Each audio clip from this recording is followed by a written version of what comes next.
Նախորդ տարի տեղի ունեցած Կարեն Ասլանյանի հարսանեկան արարողությունը որոշ չափով անսպասելի էր երկրպագուների համար, քանի որ դերասանը տևական ժամանակ անձնական կյանքի մասին գաղտնիություն էր պահպանում եւ չէր խոսում այդ թեմայով, սակայն նա եւ կինը Աննան իրենց հարսանիքը կազմակերպել էին արտերկրում, ընկերների ու մտերիմների շրջանակում։ Դրանից հետո Կարենի ակտիվությունը որոշ չափով նվազել էր նաև սոցիալական հարթակներում։ Վերջին շրջանում, սակայն, դերասանը սկսել է կրկին ակտիվություն ցուցաբերել։ Նրա հրապարակումների հիմնական մասը կնոջ մասնակցությամբ են։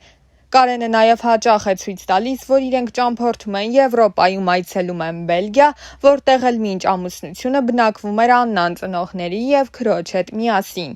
Օրերս ինստագրամյան էջերից մեկը հրապարակել էր Կարենի եւ Աննայի մասնակցությամբ մի լուսանկար, որից պարզ էր դառնում, որ Աննան կարծես թե հղի է, սակայն դեռևս որոշել է չհանրայնացնել այդ ուրախալի լուրը։ Օրերս էլ Կարենը ինստագրամյան իր էջի սթորի բաժնում Աննայի մասնակցությամբ հոլովակում որոշ չափով փակել էր կնոջը։ Միգուցե զույգը որոշել է յուրահատուկ կերպով հայտնել հետևորդներին այդ ուրախալի եւ անչափ կարեւոր լուրի մասին։ Որ հարցազրույցից հետո դերասանը հանդես էր եկել հարցազրույցով, որի ընթացքում խոսել էր նաև անձնական կյանքում տեղի ունեցած կարևոր ու դրական փոփոխության մասին։ Կարենը մասնավորապես նշել էր. «Միասին ենք ամռանից, հուլիսից, շատ պատահական ենք ծանոթացել, այնուհետև շփվել ենք համացանցով, մոտ 2-3 ամիս միմյանց ճանաչելուց հետո կրկին հանդիպել ենք։ Աննան եկավ Հայաստան, հանդիպեցինք, շփվեցինք ու նորից վերադարձավ Նիդերլանդներ։ Մեր բաժանումը տևում էր 15-ից 20 օր։ Ես զբաղված էի, չէի կարողանում գնալ, Աննան էր գալիս Հայաստան։ Մեզ Աստված է միավորել, ամեն ինչ ստացվեց Աստծո կամքով։ Ընտանիք կազմելուց հետո էլ մեր կյանքը շարունակվում է ավելի գունավոր ու գեղեցիկ։ Ինձ համար շատ կարևոր է ընտրյալիս անցած ճանապարհը, բարոյականությունը, դաստիարակությունը եւ հայեցիությունը։ Աննային ընտրել եմ թե մտքով, թե սրտով։ Աննան շատ փակ, խաղաղ ու հանգիստ մարդ է, կարողանում է ինձ բալանսավորել։ Շատ կարևոր է, որ կողքիդ կինը քեզ հասկանում է եւ դուք ներդաշնակ եք։ Ամեն ինչ շատ արագ դասավորվեց, հենց նրան տեսա, ասացի՝ ինքն ա ու վերջ։ Ունեցել ենք բարդ շրջան, բայց հիմա Աստծո կամքով ամեն ինչ շատ լավ է։ Շատ վիրավոր ու բաց տեղեր ունեի, որոնք լցվեցին ու բուժվեցին Աննայի շնորհիվ։ Մի գեղեցիկ արտահայտություն կա, երջանկությունը լռություն է սիրում։ Այդ պատճառով էլ գաղտնի էինք պահել մեր հարաբերությունները։ Միշտ ուզել եմ կողքիս աղջիկը ճանաչված չլինի։ Հետամնաց չեմ, պարզապես այդպիսի ցանկություն եմ ունեցել ու այդպես էլ ստացվեց։ 2 եղբայր ենք, հայրս ասում է, վերջապես մեր տուն լույս եկավ։ Ինձ համար երջանկություն է ապրել Հայաստանում եւ Կարենի կողքին, նշել էր Աննան։ Մասնագիտությամբ իրավաբան եմ, բայց այդ ուղղությամբ չեմ աշխատել։ Բացել եմ իմ գեղեցկության սրահը եւ աշխատել այդ ոլորտում։ Կարենը նշել էր, որ որոշել է Հայաստանում եւս Աննայի համար գեղեցկության սրահ բացել, բայց միայն աղջիկների համար, քանի որ ինքը շատ խանդոտ է։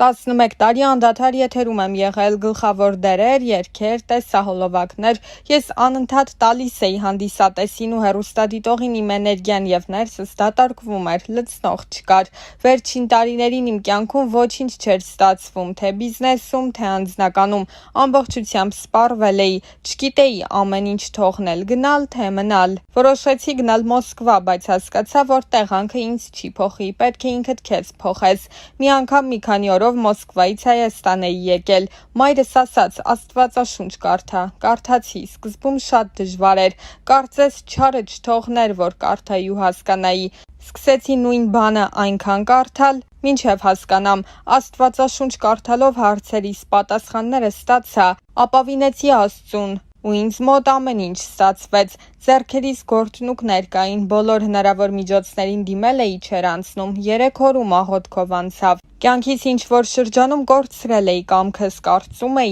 իմը փառքն է, գնում էի խաղատներ, գիտակցում էի, որ սխալ է, բայց դա ինձ դուր էր գալիս։ Այդ էմոցիաներն ու ադրենալինը որևէ այլ տեղ չէի գտնում։ Մտածում էի, երբ ցանկանամ այլևս չեմ գնա, բայց հասկացա, որ ոչ։ Մի օր ասում էի այլևս չեմ անի նման բան, հաջորդ օրը նորից էի գնում։ Հաջողակ մարդ եմ, մեծ շահումներ եմ ունեցել, բայց դա այնքան վատ բան է, այնպես չես կարող հաղթել, հարցն այն է, որքանով կգնահատես շահածդ ու ավելի ինչ ես ցկտի կորցնելով ունեցածդ, աստվածաշունչ կարդալուց հետո հավաքվեցի ու մեկ օրում ասացի, վերջ, մեկ անգամ եմ հայտարարել, որ ունեմ ընկերուհի, այդ ժամանակ 20 տարեկան էի, մեր համատեղ կյանքը չստացվեց և հասկացա, որ անձնականը պետք է փակ մնա, չեմ ցանկացել անձնականս հանրայնացնելով ինքնահաստատվել եմ իմ տաղանդով, շնորհքով և ինքս ինձնով, նախկինում անձնականս չէր ստացվում, որ հանդիպեմ Աննային, Ծիրանը Հայաստանից տեղափոխում ենք Մոսկվա և վաճառում, Մոսկվայում դրանով եմ զբաղվում,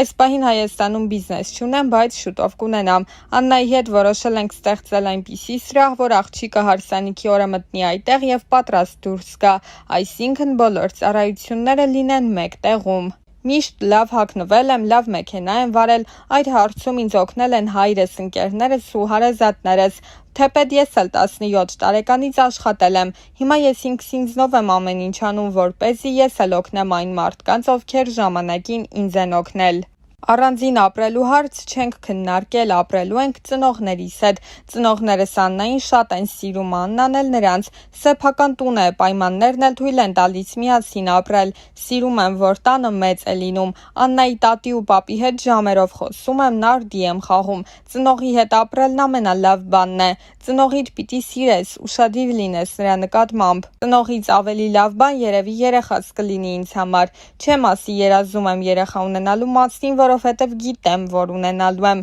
իհարկե ուզում եմ երեխա ունենալ, ինձ համար տարբերություն չկա, աղջիկ կլինի թե տղա, Աննան տղա է ուզում, ես աղջիկ, որովհետև աղջիկները պապաներին են սիրում, ես էլ էգոիստ եմ, նշել էր դերասանը։ Մենք Կիպրոսում ենք ու այսօր ամուսնացնում ենք մեր Կարեն Ասլանյանին, Կարեն, ինչ զգացողություններ ունես։ Զգացողությունները հիանալի են, հատկապես երբ ինձ հետ իմ մտերիմներն են, իհարկե այն մտերիմներով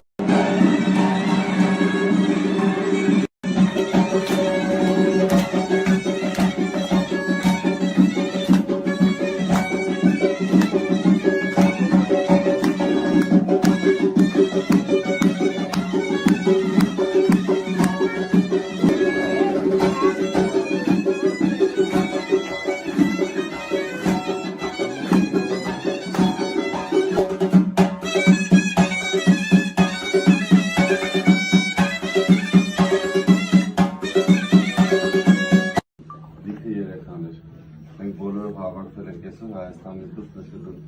ձեր հասարակությունը, լսելու այս ուրախությունը, ուզում միշտ երջանիկ լինեք ու միշտ ուրախ, որ այսօր եք։ Աստված օրհնի ձեզ ու այսօր ձեր երեխաները։ Շնորհավոր։